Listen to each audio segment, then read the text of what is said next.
صبح شام کی مسنون دعائیں. جو شخص صبح شام 100 مرتبہ سبحان اللہ و بحمدہ پڑھے، یعنی صرف اتنا، تو اللہ تعالیٰ اس کے تمام گناہ معاف فرما دیں گے، اگرچہ سمندر کی جھاگ کے برابر ہو. اس کی عادت کیسے ڈال سکتے ہیں آپ؟ کیونکہ مصروف ہے نا سب، تو اتنا وقت تو نہیں ہوگا کہ جا نماز پہ بیٹھ کے 100 دفعہ پڑھ کے پھر اٹھے. کوئی ایک خاص کام جو آپ کو روز کرنا ہے، تو اس خاص کام کے ساتھ آپ ایک خاص ذکر جو ہے وہ اپنا باندھ لیں. ایک تو ہے نا کہ ہر وقت کوئی بھی ذکر آپ کریں، لیکن یہ جو مخصوص اذکار بتائے گئے مخصوص اوقات میں کرنے کے، تو ان کا فائدہ جب ہی ہوتا ہے جب ہم ان کو اوقات کی پابندی کے ساتھ کرتے ہیں. اور اصل میں اس کے پیچھے حکمت بھی یہی ہے وقت بتانے کی، کہ پھر انسان اس میں مس نہیں کرتا.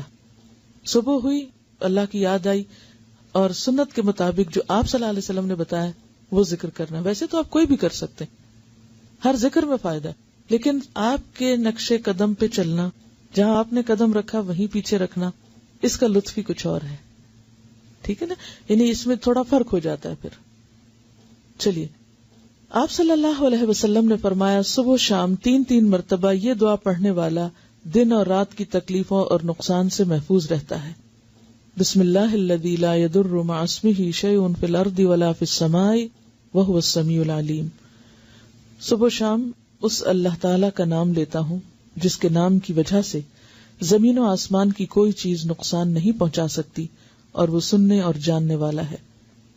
آپ صلی اللہ علیہ وسلم اس دعا کو بھی روزانہ صبح شام 3 مرتبہ پڑھتے تھے.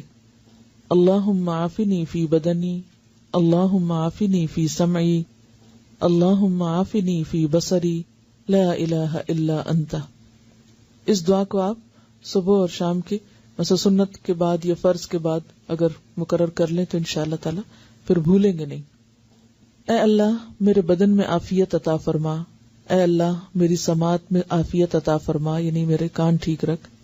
اے اللہ میری بینائی میں عافیت عطا فرما. آپ کے سوا کوئی بھی معبود نہیں ہے، کیونکہ انسان کی جسمانی صحت اس کی عبادت کے لیے، اس کے کام کاج کے لیے، فرائض کی ادائیگی کے لیے بہت ضروری ہے. تو آپ صلی اللہ علیہ وسلم 3 بار صبح اور شام یہ پڑھتے تھے.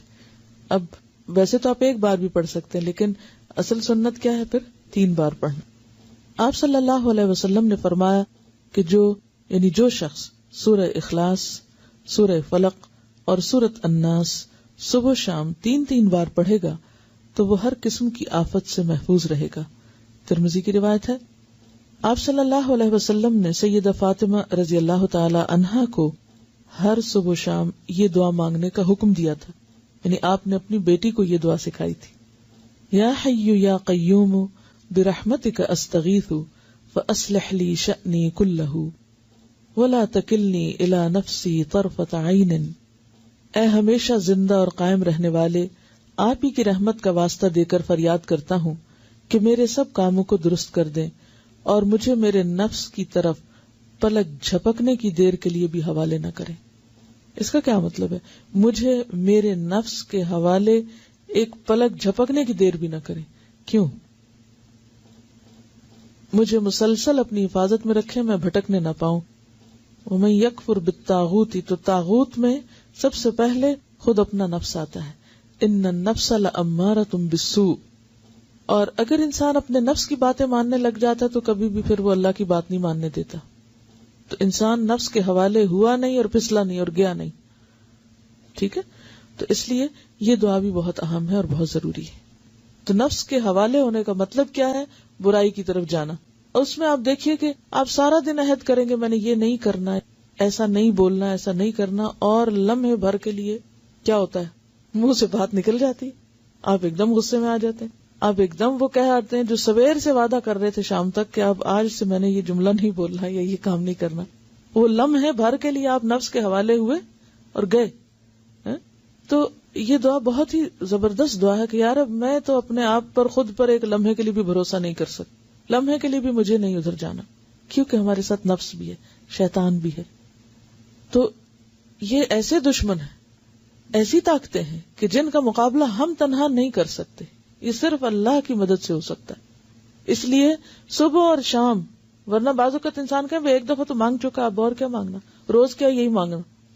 یعنی آپ کے ذہن میں یہ آ سکتا ہے کہ سویرے بھی مانگو، شام بھی مانگو، وہی باتیں، پھر ریپیٹیشن. اس ریپیٹیشن کی ہر سویر کو ضرورت ہے اور ہر شام کو ضرورت ہے کہ ہم بھولنے والے ہیں.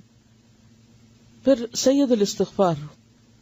آپ صلی اللہ علیہ وسلم نے فرمایا جس نے صبح و شام صدق دل سے سید الاستغفار کو پڑھا اور اسی دن یا رات فوت ہو گیا تو وہ جنت میں داخل ہوگا. اب آپ دیکھیں اللہ تعالیٰ نے بخشش کے کتنے سامان کیے ہیں. ایک چیز کر لو، دوسری کر لو، تیسری کر لو.